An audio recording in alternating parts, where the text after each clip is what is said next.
नमस्कार, मैं अर्चना सिंह स्वागत करती हूँ आपका स्वलिखित कहानी खुशहाल गृहस्थी में। छत पर धूप की तरफ अचार की बरनी रखकर अवंतिका ने बड़ी और पापड़ बनाने की तैयारी शुरू कर दिया। तभी अनीता जी ने छत पर पहुंचकर देखते हुए कहा, ये क्या बहू, इतने कम क्यों बना रही हो? इतने में क्या होगा? 10 दिन बाद होली है, इतने तो हमारे घर में ही खर्च हो जाएंगे।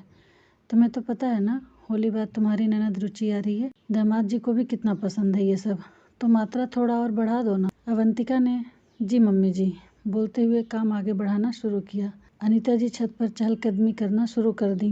तभी उन्होंने नीचे झांका और देखा किसी की गाड़ी उनके गैरेज के पास लग रही है।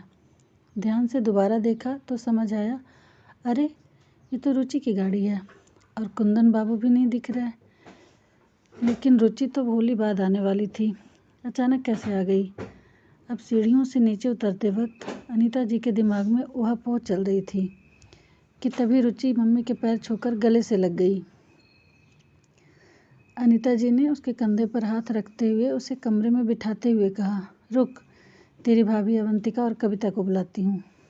पानी पीते हुए रुचि ने कहा, नहीं मम्मी, उन्हें काम अपना करने दो, मैं खुद ही छत पर जाकर मिल लूँगी।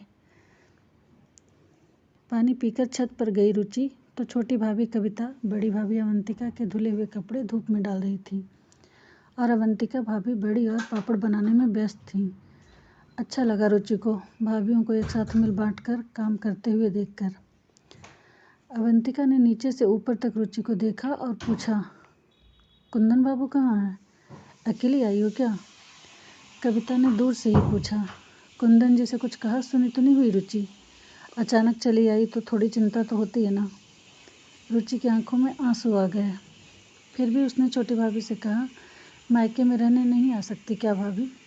कविता ने हंसते हुए उत्तर दिया, क्यों नहीं आ सकती? अपने पति बेटी के साथ आओ तो हमेशा स्वागत है। रुचि तुरंत कविता के कहने का मतलब समझ गई, लेकिन जवाब नहीं देना चाहती थी। अब सब सीढ़ियों से ऊपर चढ़कर घर के अंदर गए तो सोफे पर जाकर धम से बैठ गई रुचि। अनीता जी बगल में बैठकर रुचि से पूछना शुरू कर दी, बता क्या हुआ रुचि तेरे साथ? रुचि रोकर अपने बारे में बताने लगी। मम्मी, कुंदन मेरी बात नहीं मानते। हमारे शादी की सालगिरह में वो मुझे घुमाने भी नहीं ले गए। मेरी सहेलियां हर सालगिरह में कहीं ना कहीं जाती हैं। मेरी बेटी सिया को मम्मी जी हमेशा गुस्सा करती रहती हैं। मुझे ये सब देखकर अच्छा नहीं लगता। बर्दाश्त करते करते जब नहीं हुआ तो मैंने कुंदन जी से बोला, जा रही हूँ मैं, मुझे नहीं रहना। तो तुरंत तैश में कुंदन